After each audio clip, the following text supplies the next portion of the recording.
Hi guys, my name is Sam and welcome back to my YouTube channel. I make fitness content and today we are going into your VO2 max, what is it and why it is so important for your health, not only now, but as you get older. So VO2 max stands for maximum volume of oxygen that your body can use during intense exercise, which basically means how much oxygen your heart, lungs and muscles can take in and use. And it's measured in milliliters per kilogram per minute. And this isn't just some random fitness number, this is a number that you need to be aware of, especially if you want to live a long and healthy life. The higher your VO2 max is, the better. You're gonna move easier, live longer, live a healthier lifestyle. Just to give you what mine is, so mine is 40, which is pretty average, or the high level of average for an adult that isn't sedentary, isn't just sitting down doing nothing all day.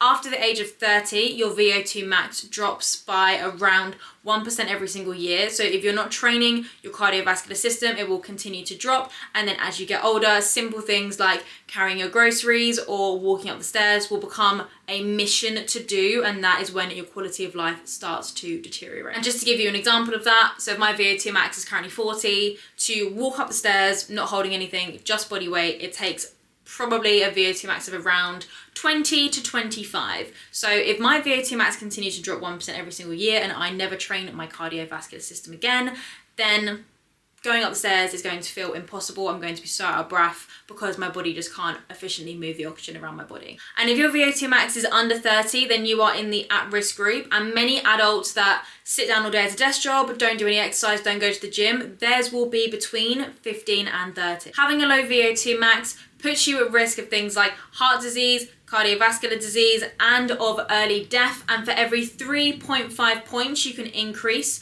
your VO2 max by, you decrease your risk of early death by 13%. And if you hate cardio and you hate training, I'm not going to tell you to go and run a marathon to improve your VO2 max. You can do zone 2 training, so that is low intensity training, and you could do 3 sessions a week, and that can be a really fast walk, it could be a cycle, it doesn't have to be anything really intense. If you did want to do more of the intense spectrum and just get it over and done with, you can do interval training. So you would do, say, a 30-second burst of really fast exercise. It could be sprints, it could be cycling really fast on a bike at full capacity, and then have 30 seconds off where you go back to a walk or back to a slow cycle. And that way, if you want to just get in and get it done, boom, boom, boom, on, off, 30 seconds, 30 seconds, that's it done. Or if you prefer to do something less intense, you could do a brisk walk or a light jog for a longer period of time, and that's your zone 2 training, and you could do that 3 times a week, and that would improve your VO2 max as well. So if you're watching this video and you are sedentary and you don't do any sort of exercise or cardio and you possibly don't live the healthiest life,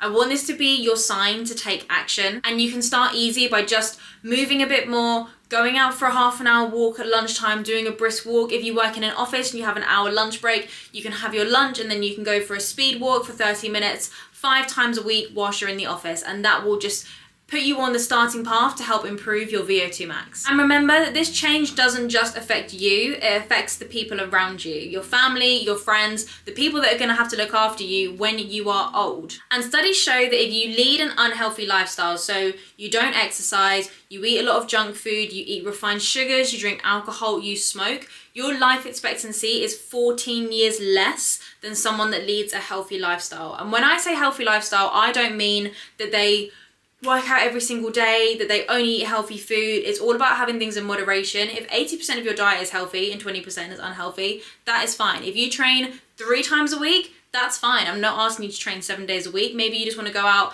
for like a long walk or do some runs or do some weight training sessions. It doesn't matter. You just need to move your body. Studies also show that those that live an unhealthy life also have 20 years of reduced quality of life. And what I mean by that is, so you're already going to die 14 years earlier. 20 years prior to that, your quality of life is going to start to deteriorate. So you might be struggling to get up the stairs, you might be more at risk of diseases, at cancers, and it's because of the way that you have treated your body. So someone that lives this healthy lifestyle, they have 34 additional years of healthy living, whereas you have 14 years of premature death, and then 20 years of an unhappy life where you're going to be struggling, in pain, at risk of disease, and that is not what you want. And the first step to fix this is just by moving and trying to live a healthier lifestyle. And I I don't want this video to be all doom and gloom, but the reason that I make content is to raise awareness of the facts and how we can change our lives and change the way that we live our lives so that you can live a long, healthy and happy life in a body that serves you. So if you did like this video, please don't forget to like and subscribe so that I can keep making these videos, bringing you the knowledge that you need so that you can make informed decisions about your health, your exercises, and your life choices.